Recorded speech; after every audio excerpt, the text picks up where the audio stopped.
Hello and welcome to the Movilith, the show that believes the best movie to watch high is any movie.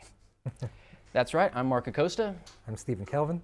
And today we have, for the first time, a guest on our show, our friend LeVar Eady, a fellow public access show creator, host of Free the Plant, Free the People, and owner of BluRok Farms. So thanks, LeVar, for joining us today. Thank you for having me. Appreciate it. And that's right, today we're talking about stoner comedy duos. Now, what is a stoner comedy? A stoner comedy is essentially a movie about pot smokers, made by pot smokers, for pot smokers. And it's a kind of big genre, so we sort of narrowed it down specifically on stoner comedy duos, because a lot of the best stoner comedies seem to be about two friends going on some sort of like epic weed-fueled adventure, right? So yeah, let's get into it. We did a top 5 list for this episode, which we don't usually do, but for this topic it felt appropriate. So let's start with some honorable mentions here. First of all, Silas and Jamal, Method Man and Redman from How High, which is a great, hilarious movie about two guys kind of wrecking some college elite people and stuff like that. Another shout out will be Thurgood, Scarface, Brian and Kenny from the movie Half Baked, which really is one of the most classic stoner comedy movies, and hopefully maybe in the future we'll be able to talk about it. But they didn't quite qualify for our stoner comedy duo qualifications. Mac and Devin Go to High School, which is Snoop Dogg and Wiz Khalifa, which that one was really surprisingly funny. Like I laughed a lot throughout that one. For me, particularly How High and Mac and Devin Go to High School, I realized the connection that it felt like Mac and Devin was building off of How High, of the connection of being hip hop artists with the weed connection, and then translating that into the film. Of that their brotherhood or connection, because Method Man and Redman were friends for a long time with Wu-Tang and their association in music, and then same thing with Snoop Dogg and Wiz Khalifa. They were going on tours a lot of times very early in Wiz Khalifa's career, and having that connection and then capturing that on film was interesting to me. We'll see one trend here is that we see a lot of musicians on these lists here making movies and stuff, which is pretty cool. The one thing I do want to mention about Mac and Devin, for me, the connection is it has a very Bay Area feel. And me growing up in the Bay Area, that also I think adds to the connection that I have with that film of it. It reminds me of certain things that in high school and in the areas in the Bay Area. So nice. Yeah, that's cool. All right, let's a couple more honorable mentions. Bill and Ted from Bill and Ted's Excellent Adventure and Bill and Ted's Bogus Journey. And then they made one more recently that made it into a trilogy. But this one, they never really mention that they smoke weed. It's always kind of like implied or whatever, so that they don't fully qualify, I guess. And then finally, we'll mention Jay and Silent Bob, who have a great cinematic legacy, but their main movie being Jay and Silent Bob Strike Back. Rewatching that one, there's a lot of jokes in that one that we'll just say just haven't aged so well. You are so gay. What the are you babbling about? They have a great cinematic legacy, but there's just a lot of other great stoner duos that kind of beat them on the list. I know a lot of people out there will be like, Jay and Silent Bob are only in the honorable mentions, but you'll see when we continue on this list why. There's another comedy duo that we didn't talk about. That there's an honorable mention. Oh yes. It's like Shaggy and Scooby. Shaggy and Scooby. I didn't even think of that. Yes. They're stoners for sure. They're playing around with that idea a lot. But yeah, Shaggy and Scooby are probably the stoner duo that most of us get introduced to when we're young and stuff and don't even know it. But yeah, pretty much insinuated or inferred. Yeah. They're always the munchies. They're always exactly. They always have the munchies. There's even shots in the show with the smoke. Yeah, they like they put all kinds of little hints and innuendos in there. Gotta get those Scooby snacks, you know what I'm saying? The foot-long sandwiches, all the things that a lot of stoners say is their go-to food. So, definitely a nice honorable mention. And then finally, unfortunately, Dude, Where's My Car didn't quite make the list here for big fans of that movie. Sorry. I forgot about that. All right, so let's get into the actual top 5 here with Pineapple Express, which is Dale and Saul, played by Seth Rogen and James Franco. Now, this is a classic stoner movie. This became sort of an instant classic stoner comedy when it came out. Like Seth Rogen would definitely be, one of the most well-known celebrity stoners out there. So what did you guys like about this movie? I liked how quotable this movie is. Yeah. There's so many memorable quotes from this one. Just got a shipment of the dopest dope I've ever smoked. Hands down, dopest dope I've ever smoked. It's like what fuck Jeff Goldblum. All the guys she goes to school with are like strong and like handsome and really like funny, like do good impressions of Jeff Goldblum and shit like that, and like there, it sucks for my ego. Fuck Jeff Goldblum, man. That's what I say. The one that I always, me and friends would always quote is eyes as red as the devil's dick, which is always just like the most hilarious one in the whole movie. I'm the liaison officer for this school. And guess what? I just saw 3 students walking from back here with their eyes as red as the devil's dick. You're busted. The saying that my friends and I would say a lot would be the lingerer. Fucking lingerer. Oh, yeah. Peace out, Holmes. Thank God. What the fuck? Yeah. Fucking lingerer, man. Yeah, totally. Linger. Hardcore. Saul to me was hilarious in the regards of he reminds me of a lot of drug dealers. Oh, yeah. that I used to grab from. Yeah. That's why the lingering scene was so funny. Is Yeah. like one of our friends will not be mentioned, but like we used to be at his house because we were his actual friends and we'd just be kicking it. And then someone would they come would- by and be like, they'd "Oh, let me do this real exactly, quick." He'd be like, Yeah. oh my gosh, this guy's gonna Yeah. stay forever. So like those like scenes is just like it brought me back. One thing I love about this movie is it's sort of like 2 stoners caught up in a crazy action movie plot. And it's almost like a Hitchcockian plot. The scene where Seth Rogen's smoking weed and then he witnesses a murder and then like the guy smokes and he's like, oh, that's Pineapple Express. And he's able to track them down through his distributor and dealer and stuff. And they just get caught up in this whole crazy action movie plot. Like there's some serious like ass whoopings, like that scene with Red, Dale, and Saul. That's like a scene from The Sopranos or something, man. Like that was a crazy fight. Yeah, Red is hilarious to me. Oh yeah. That character is so funny. Do you know what today is? Tuesday. This is my cat's birthday today. I don't see a cat in here. I'm sorry. We let it out by accident? No, because he died 3 months ago, okay? So now who's the funny guy?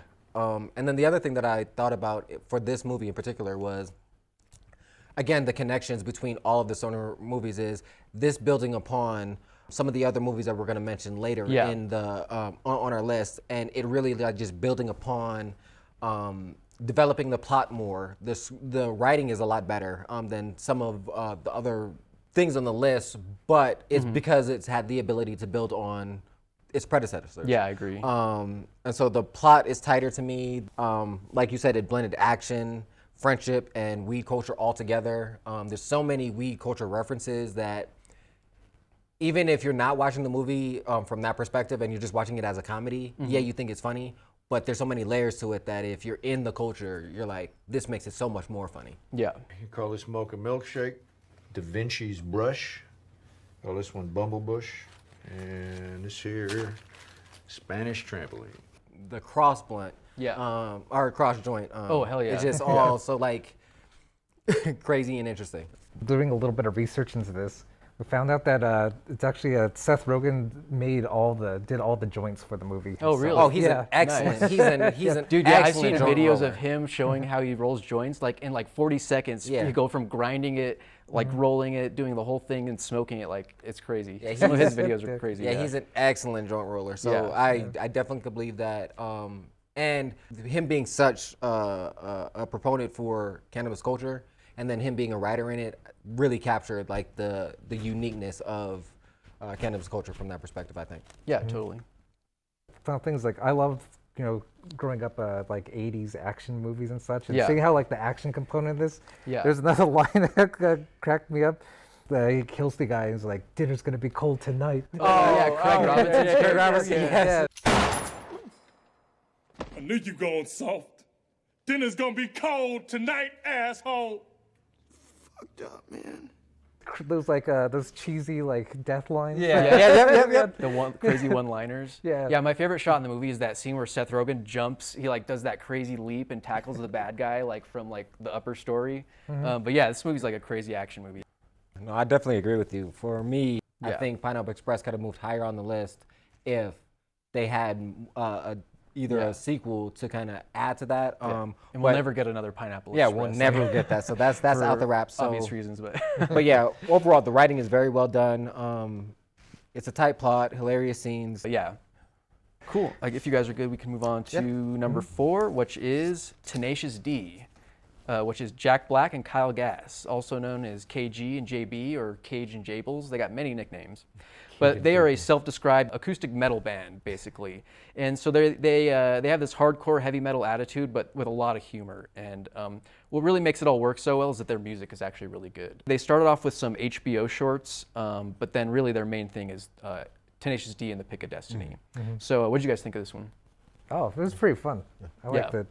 And I liked how like they kind of like work in different homages in there too. Yeah. Like the one that kind of stuck out to me was like a Clockwork Orange. Oh yeah, when those guys show up. I would say for me, I would say the heavy music influence definitely is captured. It's the center, but what makes it lower on the list for me is the fact that it's more, to me, music centered than cannabis centered. Yeah, I agree with that. It is funny though, and you can tell that that is part of their influence for the music. But yeah, I love the energy in the movie. The energy in the movie and the show as well. So yeah. Yeah, one thing I like about the movie is you're right. It talks a lot about music, and it gets into that like old blues mythology of like selling your soul to the devil for musical talent. But they do it in like a hilarious way. And like one of my favorite scenes is with Ben Stiller. He's the Guitar Center guy that kind of like turns them on at the whole idea of the Pick of Destiny and stuff like that. But yeah, I like that it gets into the blues mythology and like rock and roll mythology like that. I also like Tim Robbins' character in it. Tim Robbins was in the same comedy troupe as Jack Black and Kyle Gass, where they formed Tenacious D, so they brought him into the movie, so they've been longtime friends. I didn't know that connection. Yeah. Yeah, I didn't know the connection either. But also like how they have a bunch of like artists in there, like what was it, like had Meatloaf, who was Jack Black. Yeah, they had Dio in there, which is like the opening scene is badass. Like the amount of people like that if you start singing that song, like that could start singing along with Kickapoo, like that song is great. But yeah, there's a lot of cameos. John C. Reilly is the Sasquatch in the psychedelic Sasquatch scene, and he actually played the Sasquatch in the original HBO show, and so he was reprising his role as Sasquatch there. Dave Grohl is the devil. He played the devil in the original tribute music video, and he came back. Yeah, it was a funny movie. Yeah. All right, if you guys are ready, we can move on to number 3. All right, so number 3 is Cheech and Chong. Now, first of all, like when we started this list, like I had assumed Cheech and Chong would be number 1 because they are the originators of this entire genre. But I mean, because they helped set it up, some other people were like able to soar even further than them.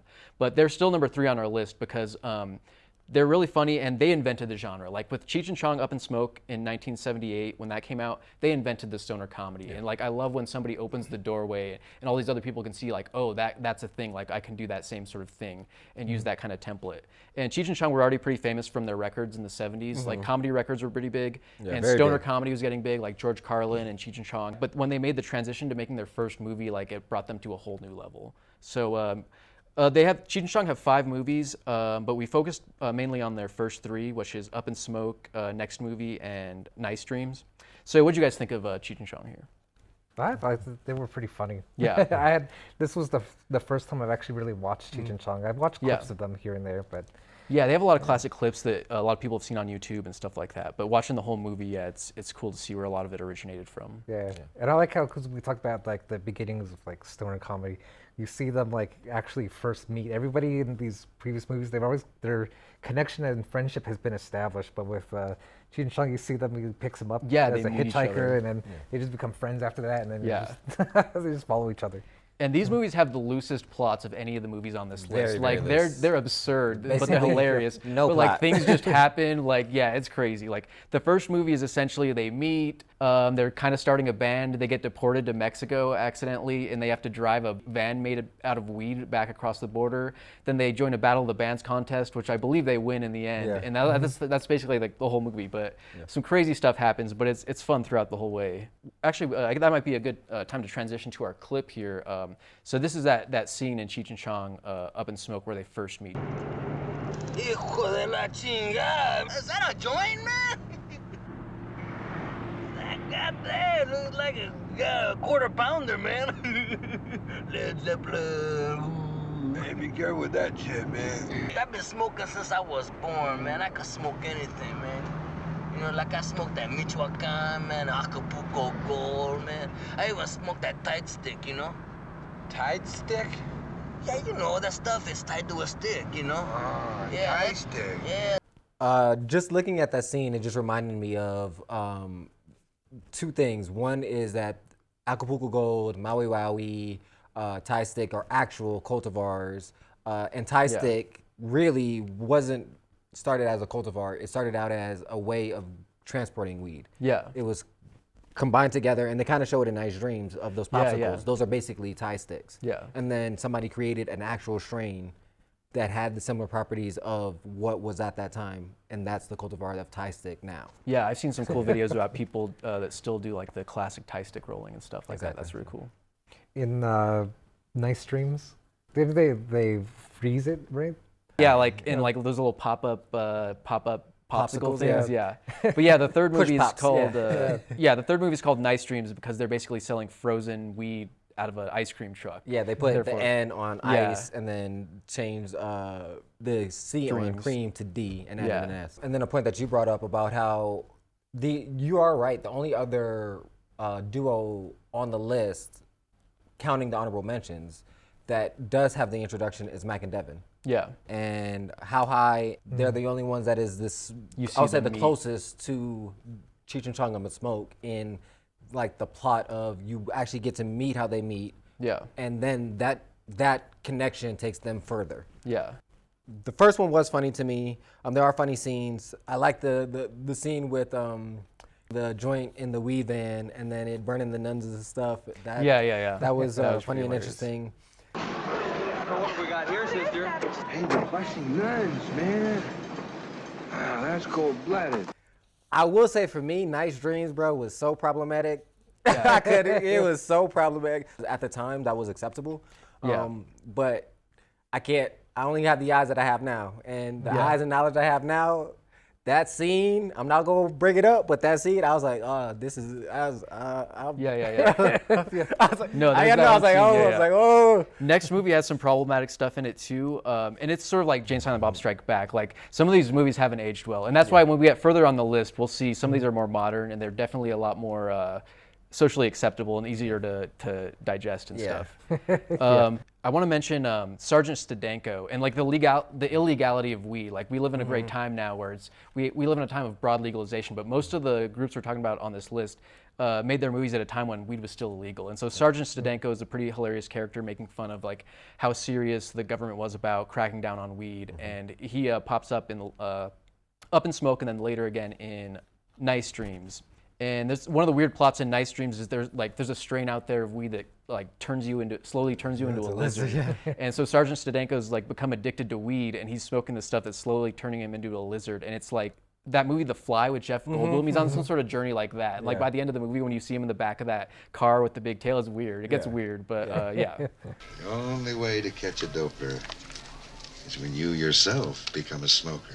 Yeah, it's very weird in that aspect. One of the things I did want to mention that I thought that was, for me as a cultivator, was interesting to see was Cheech growing those plants at the mansion. Yeah. And them showing him taking care of it and stuff. As other cultivators out there, what he was doing was not right. Yeah. But it was just interesting to see that like them introducing the actual growing of the plant. From my recollection, that would be the first time that was on film. Any kind of idea of growing cannabis, even though people knew about it. There was a time where it's still pretty controversial. I mean, even now it's still controversial to show people smoking weed on camera and stuff like that. But they really pushed it. I want to acknowledge Cheech.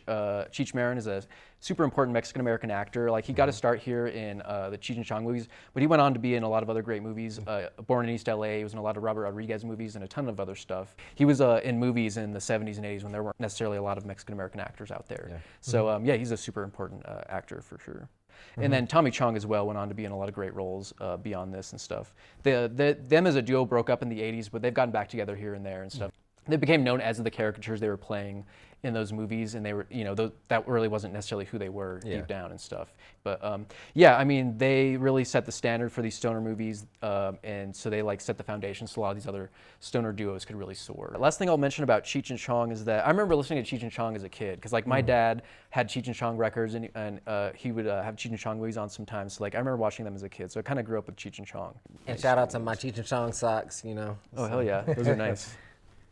All right, so yeah, that's the top three there. When we get back from the other half, we'll talk about our number 2 and our number 1 on this list, and then we'll play a fun little mini game. So we'll see you on the other side there.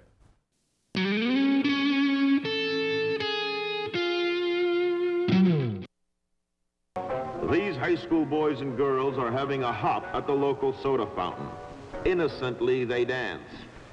Innocent of a new and deadly menace lurking behind closed doors.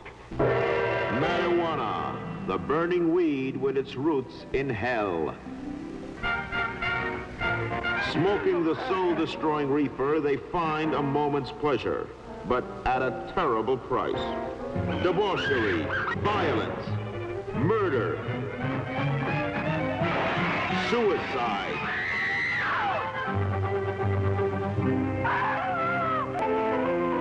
And the ultimate end of the marijuana addict. Hopeless insanity.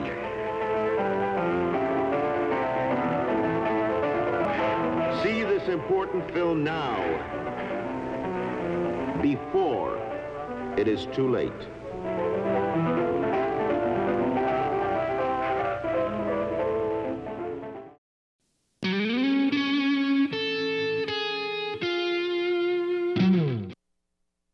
Hi, welcome back to the Movilith, the show where we smoke at 4:20, then again at 5:05. That's right. Great. Cool. So yeah, we did our top 3 so far. We got 2 left on this list, so let's go straight into it. All right, so our number 2 is Abbi and Ilana from Broad City. And these are 2 hilarious women. This show is created by Abbi Jacobson and Ilana Glazer, playing sort of a fictional version of themselves. And that's like a lot of the duos on this list are sort of playing like a funnier, crazier version of themselves. And that's true with the Broad City. But this show's about 2 stoner women living in New York City. And sort of like about the struggles and trials and tribulations that they face. Ilana is the more wild, free-spirited one. She's a little more crazy. And Abbi is a little more nerdy and shy, but they're both hilarious in their own ways. And they're especially hilarious together. And they both love weed, and we see that a lot on the show. If we're going for pure comedy, I might have to put Broad City as the funniest duo on this list because they really just have the jokes and like the plot lines are just hilarious. Yeah. They also have like, I guess like the time too, because like they don't have a movie like these other ones do, because they have a whole TV show. Yeah, it's 5 season. It's a 5-season show on Comedy Central. It started off as a web series, and then it got picked up by Comedy Central for 5 seasons. So yeah, there's actually a lot of adventures they get into. Like, not every single episode is like about weed, but they smoke weed all the time on the show, and a lot of the adventures they get into are weed fueled and stuff. So they definitely qualify on the list as a stoner comedy duo. They sort of give us the women's perspective on this, because like this genre can be kind of a boys' club, and weed smoking can be kind of a boys' club in some ways. But it's awesome to see these women who really like weed and get all these adventures too. And there's a lot of storylines on this show that we just wouldn't see from some of these other duos. Yeah, that's what I was. One of my notes is that it's smart, progressive, an authentic show made for cannabis culture. Yeah. And the fact that every episode doesn't have something to do with it, but it's a running theme throughout it. It's the same thing in life. Like it captured that of like a real stoner. Like weed is a part of it, but we live lives. We have relationships. Like and the fact that it was accessible, and for women particularly, that is the first woman stoner that I can think of. That's so heavily, especially in the arts of like visual media. So I thought that was really eye-opening, and it kind of broke the stereotype of like all stoners are guys. Like you said, and I think it would, if I saw it from a woman's perspective, it would be like, it gave them the freedom to be like, okay, I can embrace this culture that I was a part of anyways, and not feel the stigma tied to it so much. So I thought that was interesting. This show's also been praised for being a really realistic depiction of what it's like to live in New York City. They're always struggling with their jobs, struggling to make $1 to make it in the big city. So that's a really interesting part of the show, is to see that like New York City perspective as well. The image that came to my head was like, remember when they're trying to like get money to like go to a concert as well? And is that the Lil Wayne concert they're going to? Yeah, I think so. Yeah, but then they bring out like the drum or like the bucket, and they're just like the New York City. But then another performer comes in and is like sweeps in and is like takes kind of like taking their customer or their their people. The people that are giving money. She should be giving us like 25%. Insane. Are you kidding me? No. She wouldn't even have anything to dance to if it wasn't for us. You suck.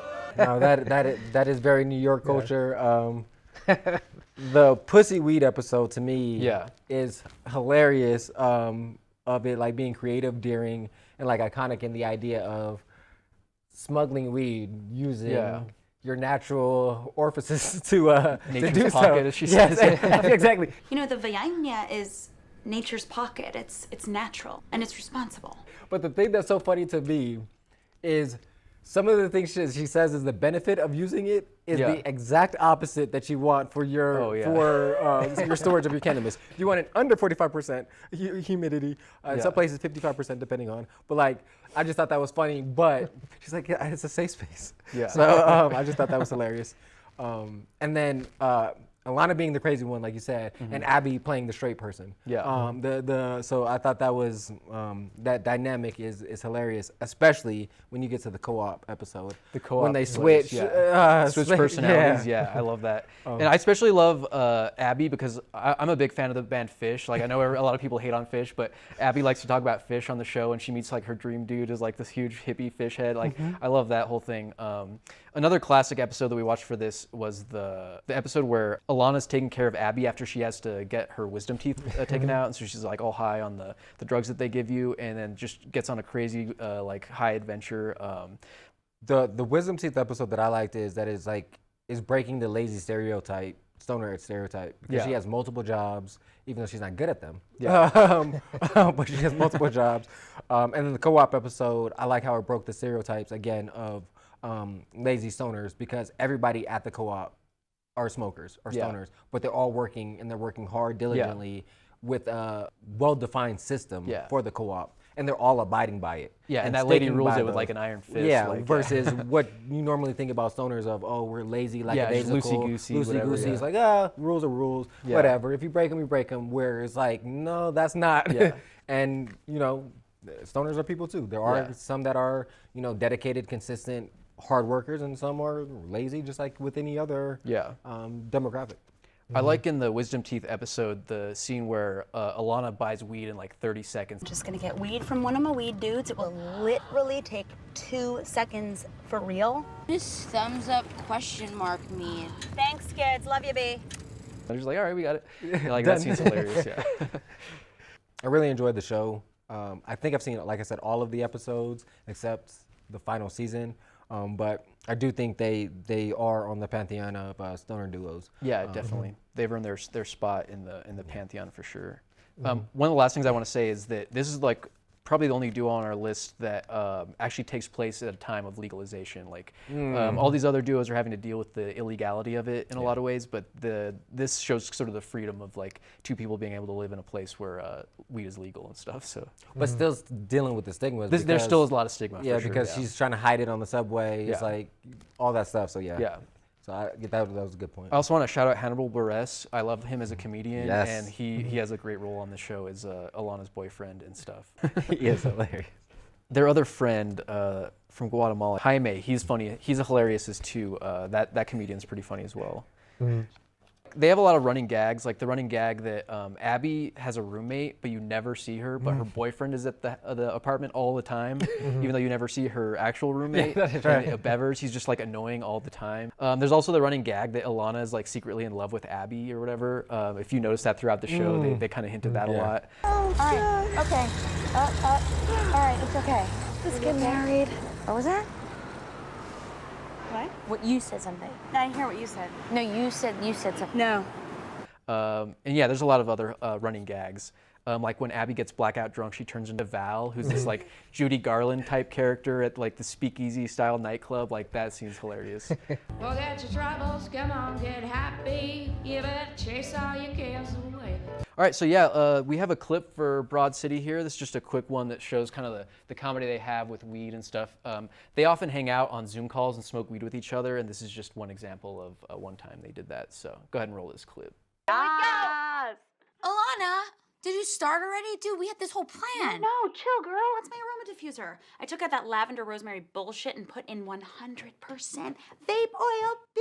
Holy shit, dude, that's genius. Well, happy holidays. Oh, yeah. Holidays with a Z-E. No, I got it.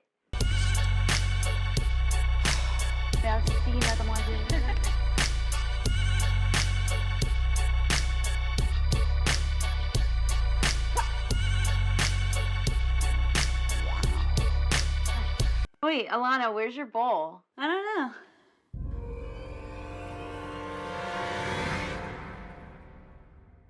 No! We did it! We finally did it! Cool. But yeah, shout out to Abbi and Ilana. Great show. Everybody check that out. Yeah. But yeah, that leads us to our number one pick on this list. And these two really earned it. They made 3 movies, sort of this like great trilogy. And of course, we're talking about Harold and Kumar. So they got Harold and Kumar Go to White Castle, Harold and Kumar Escape from Guantanamo Bay, and A Very Harold and Kumar 3D Christmas. Yeah, Harold played by John Cho and Kumar played by Cal Penn. They're both really hilarious. Yeah. And so for me, Harold and Kumar really is like the gold standard of stoner comedy. Like they took the formula and they like perfected it, I think, across these 3 movies. 2 friends, epic weed adventure, you meet a bunch of crazy characters along the way, and it's just really hilarious. Overall, the writing is very well done.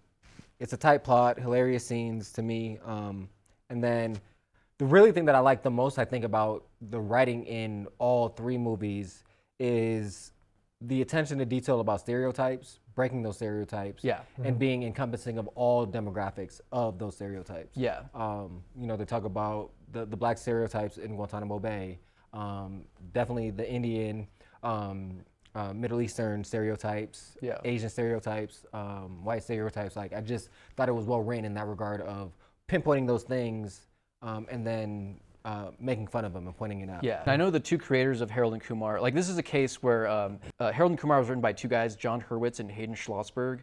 This is a case where like they were the ones that created it, and then they have 2 actors, where it's a little bit different than some of the other ones where they were like the creators themselves playing themselves. But there's a behind-the-scenes thing where the 2 creators say that they were inspired to have the story to be about 2 people of color and sort of explore breaking stereotypes and things like that. Awesome. So yeah, that was really interesting.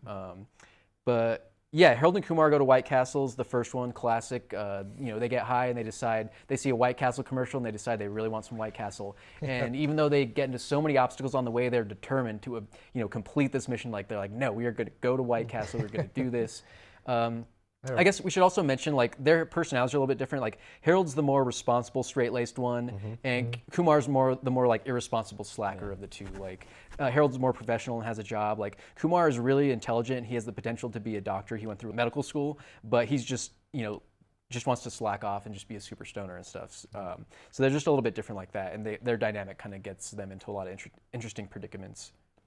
Yeah, they feed into the comedy play of duos of the crazy and then the straight man, of bouncing off of each other, which if we take a deep dive into all these comedies, that goes way back to like class, like Laurel and Hardy, Abbott Costello type stuff. Like, so that's the other aspect that I think I really enjoy too, is leaning on that aspect. So I thought that was interesting. Actually, that might be a good place to throw to our clip, because the clip we have here is from, it's sort of the initial thing that sets off the plot of the second movie, Escape from Guantanamo Bay. They're taking a plane to Amsterdam, and Kumar thinks it's a good idea to try and smoke weed on the plane in this smokeless bong thing that he invented. But they show like the stereotypes of this like old white lady like seeing Kumar, and she just sees him as like a terrorist and things like that. And it leads to some hilarious comedy here. But yeah, this gets into like the idea of like stereotypes and stuff like that. So we can roll our Harold and Kumar clip here. Just a minute. Hey. What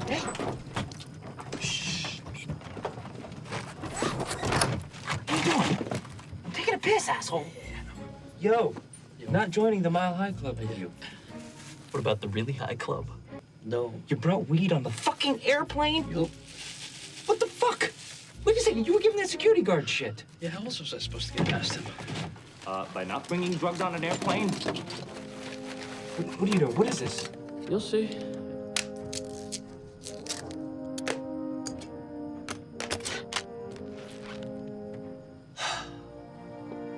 Harold Lee, I would like to introduce you to an invention of mine. Meet the smokeless bong. You made this? You know, I did. So, take a little weed, put it in the bowl right here, and light it just like a normal bong, okay? Now here's the truly genius part. Inside this mechanism I've actually made a little tiny fan and some disinfectant powder, okay? It works sort of like a deodorizer, so that anything it expunges smells like Lysol. Put it away. No, dude. Can you not wait till we get to Amsterdam? It's the weed capital of the world. No. Put the bomb away. Take the inaugural hit, dude. No. Come on, man. Then I'm gonna Put do it away. You go the Put the second. freaking bomb away.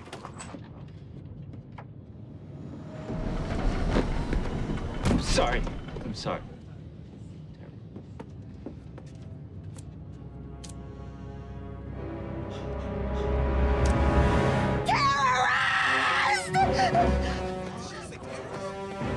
Goldie? No, ma'am, he's not a terrorist. He's just an idiot. This is just a bomb. Yes, he got a bomb! It's a water pipe for tobacco! No, it's not a bomb. It's just a bong.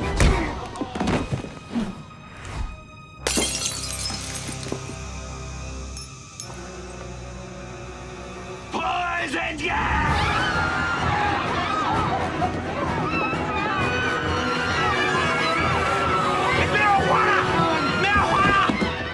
You picked the wrong plane, you terrorist. Fuck! Hey, what are you doing?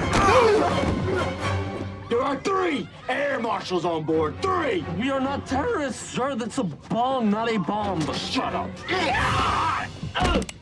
Everybody relax. Just calm down. Everything is under control.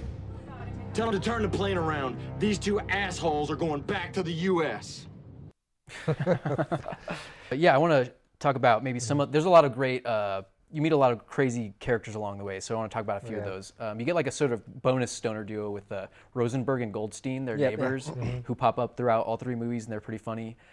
Chris Maloney is that dude Freak Show. Chris Maloney's kind of famous now from Law and Order. There's a behind the scenes thing where the creators, he said the creators approached him as like, hey, we got a role for you in this movie as the most disgusting, ugliest dude in the world, and we thought of you or something. But Chris Maloney, he's a funny actor. He does a lot of comedy stuff. Malin Ackerman and his wife Leanne. That whole sequence is pretty funny. And then we have to talk about Neil Patrick Harris throughout these 3 movies. PH. Doogie Howser, MD. This like brought him a new level of fame too. Like he was known for Doogie Howser in Starship Troopers, but then he was sort of in this movie, and then he went on to be in How I Met Your Mother, and like he's in a lot of stuff nowadays. Shout out to him too. He's from Albuquerque.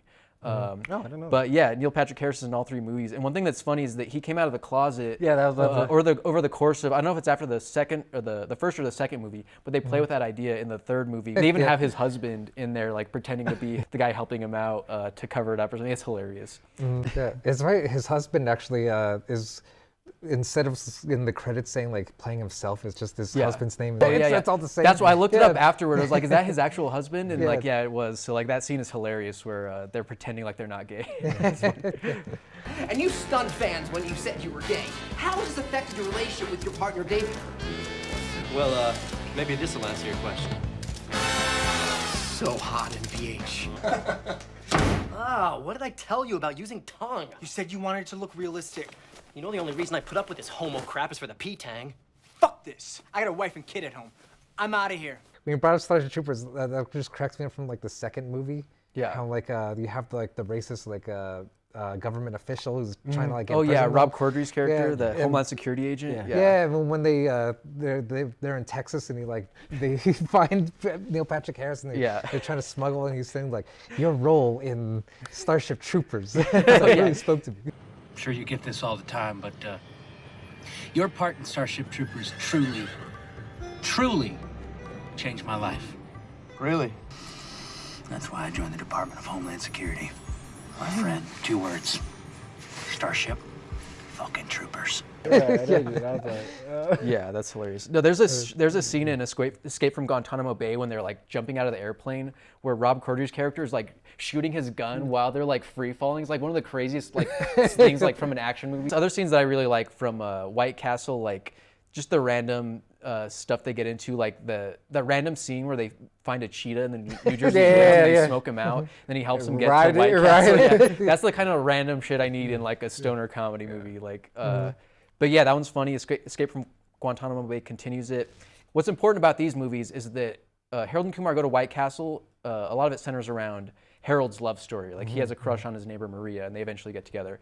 Escape from Guantanamo Bay focuses on Kumar's love story. Like he's trying to rekindle his romance with his old college girlfriend who introduced him to weed 2 years ago. Yeah, I like that they continue the whole plot with the love stories, because like some of these like comedies, some cheaper comedies, sometimes they just dismiss like the plot of some of the earlier movies and they just like go do a new adventure. But I like that they continued the whole theme with their relationships with their two girlfriends. And Harold, in the third one, Harold is married to Maria and stuff. In the second movie, which is Kumar's love story, his old girlfriend Vanessa from college, who's the one who introduced him to weed, they have like a flashback where he's like super straight-laced nerd, and then she like smokes him out and in the library. Yeah, in the library. Like that's a funny scene. But she's engaged to some like douchebag non-weed smoker who's trying to become a politician, and that's why he's telling her she can't smoke weed anymore. And there's like that. She's like going off like in the backyard trying to like sneak a toke in there and stuff. That kind of reminds me of, there was a lot of articles when California came online with cannabis. A couple of years after the legalization, there was a lot of articles about moms smoking weed. Yeah. And that, what you were just describing, kind of reminds me of that, of them like feeling the stigma and have to feel like they have to hide it. But then you have moms that are drinking wine, and they don't feel that same stigma of I have to hide it. So like I just of how she's feeling that detachment and stigma about it, and feeling like she has to hide it. Just reminding me about those articles about that. And I like that Harold and Kumar, it's about these two dudes, but they it is about like their love lives, and they do have a women's perspective, kind of like in Broad City. Like Vanessa's a big stoner. I think you see Maria smoke because they're in Amsterdam too. Like so she's chill, maybe not like a super stoner like Vanessa is, but yeah, they give us some women's perspective on weed smoking and stuff too, which I like. So. One thing I like about the third movie is that Harold and Kumar haven't even seen each other in years. They like stopped hanging out. Harold stopped smoking weed completely. He became super professional, and then Kumar turned into like the ultimate super stoner. Like just went in the complete opposite direction. But circumstances bring them together again, and like yeah, I really liked Harold and Kumar 3D Christmas. I thought it wrapped up the whole story really well. I mean, there is talk about them doing a potential fourth or fifth one, which would be interesting to continue the story nowadays. But yeah, I loved Danny Trejo as Harold's father-in-law, who's just like really obsessed with Christmas trees. Yeah, scary father-in-law, just like hilarious role in that. I thought it was really well done. I do like that aspect of you that you brought up about the continuation of the storyline. So like continuing that flow through the second and the third movie, I thought was really really well done, and adds to the aspect of it, keeping it high on the list. Yeah, they're really tapped into like weed culture and stuff like that. Yes. Like the joke when they're in the first movie and they're watching the commercial, because we all remember this commercial back in the day, those weed commercials where the kids are like sitting in the room. Hey man, check this out. Cool. Is it loaded? Nah. They make fun of that commercial where like the kid takes like the one hit and he's like. Hey man, what are you doing? I'm so high. Nothing can hurt me. No! Marijuana kills. I love that shit. Like they really make fun of like stuff like that, but like that was a real commercial back in the day, pretty much. Like, yeah, stuff like that. They really tapped into it. I guess I want to mention Harold and Kumar and United States presidents has a funny like sort of thing, because like they had George Bush, not the real George Bush obviously, but like an actor playing George Bush in the second movie smoking weed, and then Cal Penn, who plays Kumar, would eventually go on to work for Obama for a long time. So they just have a funny history with presidents. There's even a joke in the third one about him working for Obama and stuff like that. Oh, by the way, if anybody asks, I'm Robert Pattinson's acting coach. What? Also, I told her you work for the White House. Yeah, like anyone's gonna believe that. That is interesting, that connection of the presidents, how you said, the connection of Obama with weed. They have that picture of him smoking a joint in college, and him saying that he smoked in college. So like tying that through to the cannabis, but with the presidencies as well, is pretty interesting. And it all gets into the idea of like the legalization over the years and stuff like that. They kind of poke fun at the George Bush in Guantanamo Bay is a huge stoner, and then Kumar calls him out. He's like, "What? You smoke weed and you put people in jail for smoking weed and stuff?" But yeah, I mean, that seems pretty funny. Yeah. Actually, the Bush in there had a funny line. Yeah. It was like, "I'm in the government and I don't trust it." Listen, to be honest, after all the shit that we've been through, I don't know if we can trust our government anymore. Trust the government? Yeah. Heck, I'm in the government. I don't even trust it. You don't have to believe in your government to be a good American. You just have to believe in your country. Exactly.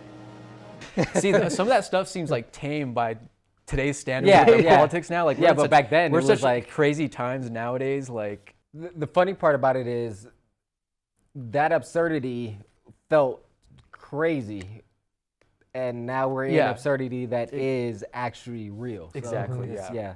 That juxtaposition is interesting, dynamic. Totally. Definitely.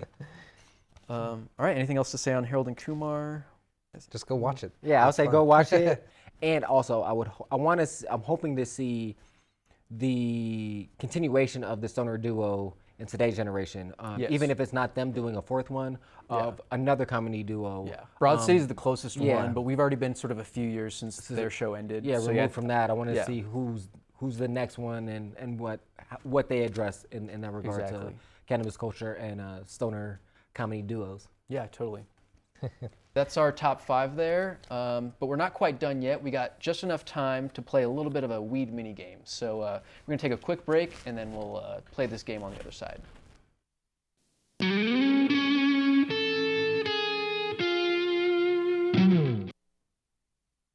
Welcome back to the Movilith, the show that's located in the city where Walter White smoked his one and only joint.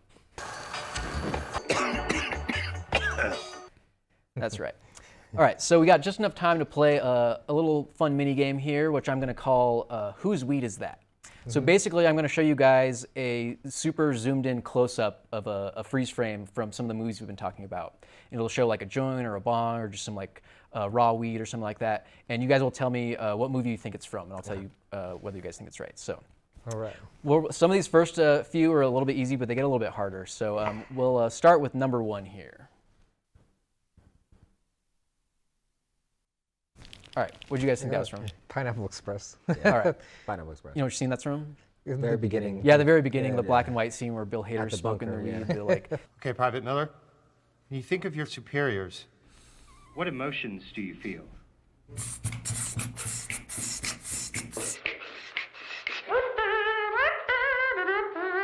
oh yeah, that was an easy one. All right, let's put up number 2. Ooh. What do you guys think that's from? I don't know actually.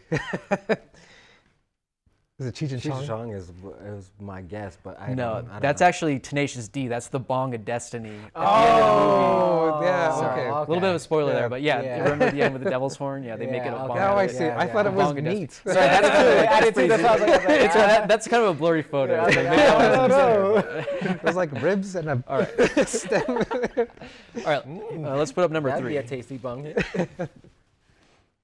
Oh, I know. Oh, yeah. Yeah, that one's an easy one. Cheech and Chong Yeah. don't smoke. Yeah, that one's an easy. That's the huge Yeah. Led Zeppelin, whatever. Yeah.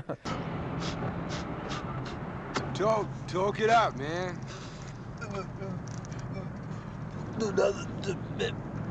They have some pretty massive joints. I will say the one movie I saw that had bigger joints than Cheech and Chong was Mac and Devin. Oh, There's yeah, like yeah. that huge Yeah, joint yeah. that they're smoking. Or like there's a bowl like that they're smoking from that's like this huge at one point. So like yeah. All right, number 4. Oh, I know. Buzz, buzz, buzz, buzz, buzz, buzz. Broad Broad City? City. Yeah, it's Broad City. You know who that is? Ilana. No. No, it is Ilana. Is it? That one's actually Abbi? Abby. Damn Yeah. it. Yeah, that's her smoking a chillum. I think there's like it's an episode where she's smoking in the bathroom real quick or something. Yeah, but you'll get you'll get the point anyways. I'm not differentiating as long as we name the general show or whatever or movie it's from, then we're good. All right, so go ahead and put up number 5. Oh, I know this. Wait. Is that another Cheech and Chong? That one is Cheech and Chong. Yeah. That's Nice the Dreams? factory weed from Up in Smoke. Up in Smoke. When Oh, they're okay. we're the same factory that makes the weed car or the weed van or whatever. That's just that a was close up of crazy, some yeah. raw weed. That's some Hollywood weed though. That's clearly fake weed. Yeah. Like back then when they made movies, they couldn't actually get a bunch of weed. Like obviously. All right. Although, do you want to know interesting like little tidbit that I Yeah. found out? In Easy Rider, Oh, when yeah. they're smoking weed, it's actually weed they're smoking. Yeah, they're actually smoking weed. That's one of the first movies where they're actually smoking weed in that movie. Yeah, for sure. And they're actually doing acid in that movie. They're doing acid. Whoa, but that movie's really authentic. But yeah, one day we'll talk about Easy Rider on the show. All right, so let's go to number 6. Oh, I know this one. Harold and Kumar. Yeah, that's Harold and Kumar. That's from the beginning. Harold. No, that's the first one, right? Yeah, that's the first one. Kumar's textbook weed, his medical textbook. Yeah, he opens it up. That's right. Hope your interview today was good. I'm calling to remind you that you have another one tomorrow with Dr. Ween from Cornell at 10 a.m. Do not be late. Which is a whole metaphor for his whole character in itself there. All right, number 7. Harold and Kumar. Yeah, that one's from Harold and Kumar. That's like Kumar's fantasy sequence where like the weed that he sees on that table there, and he imagines his whole like life with him. Their best friends. They break up. Yeah. All right, we'll go with number 8. This one should be pretty easy. Oh yeah. Yeah. The cross joint. Yeah, cross joint Pineapple Express, and that is Seth Rogen's character Dale. Yeah, and as you mentioned earlier, Seth Rogen was the one that rolled all the joints for the movie, but I didn't know that. But that's before watching that's cool. All right, let's go with number 9. Broad City. Yeah, that one's Broad City. Is it? Oh, okay. Who do you think that one is? That one is Ilana. That one is Ilana, yeah.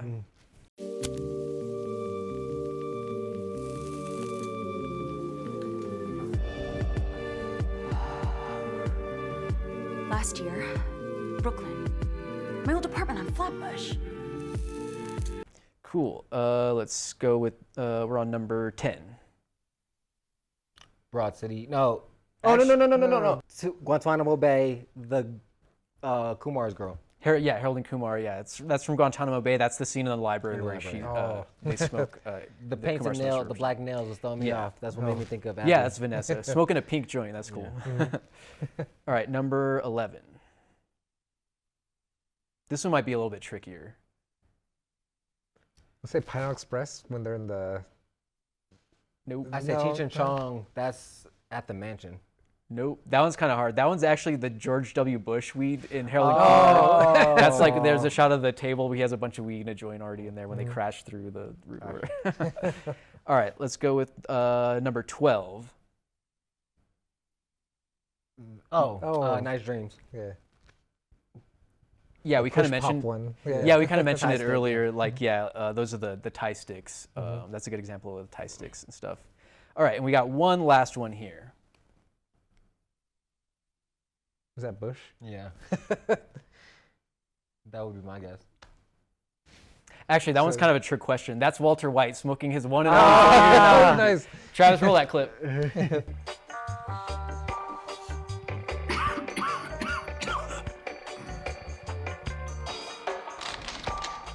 Mr. White. Hey, Mr. White.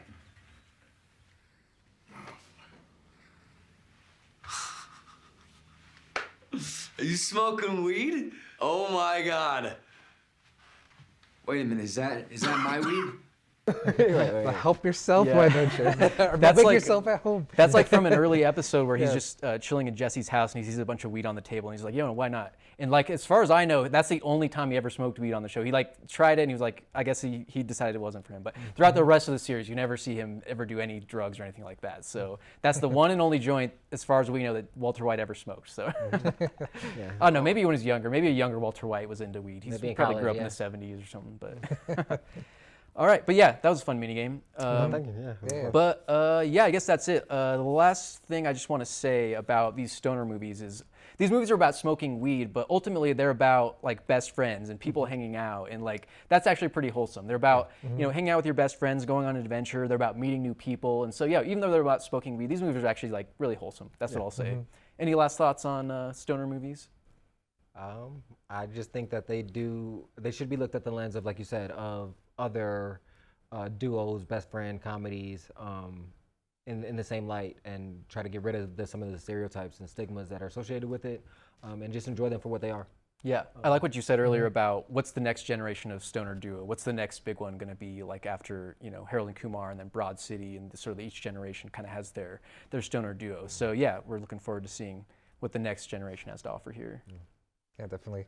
I feel like we'll probably see like some nostalgic films about like when weed was more Yeah. oppressive. I'd but, love to like, see the- some the- period piece weed movies. Yeah. Yeah, but around the center of like how fun it was to like hide. Yeah, it was a Just secret kidding. society. Yeah. It still is somewhat of a secret society to some degree, but Mhm. back then it really was like a secret society, a secret club that you had to be quiet about in some ways. But If you know, you know. Yeah. But I would like to see like a stoner comedy movie that like takes place in the 60s or 70s and kind of like pokes fun at the time period or Mhm. something like that. Mhm. But yeah, there's a lot more room in these genres here to explore. Yeah. All right, I think we pretty well covered the stoner duo genre here, but we'll definitely come back to this broader genre of stoner comedies because there's a lot more we'd like to talk about, like Half Baked, Mac and Devin Go to High School, and some of the other ones. There's a lot of great ones out there that we can still discuss in the future. But yeah, thanks LeVar for joining us here on the Movilith. We'll have you again at some point in the future. Thank you very much. I had a great time. Yeah, and thanks to everybody at home for joining us, and we'll see you next time. Have a good one.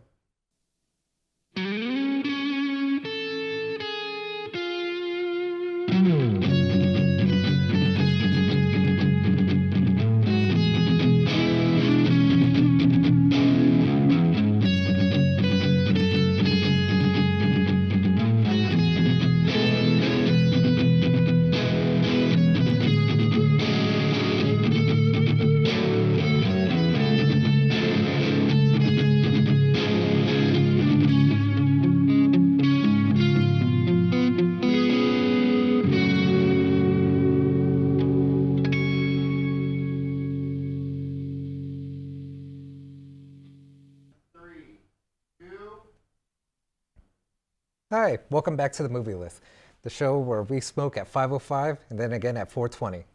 I think you did it sorry. backwards. I was like, we traveling back in time. Actually, that might work. We travel back in time. We so high.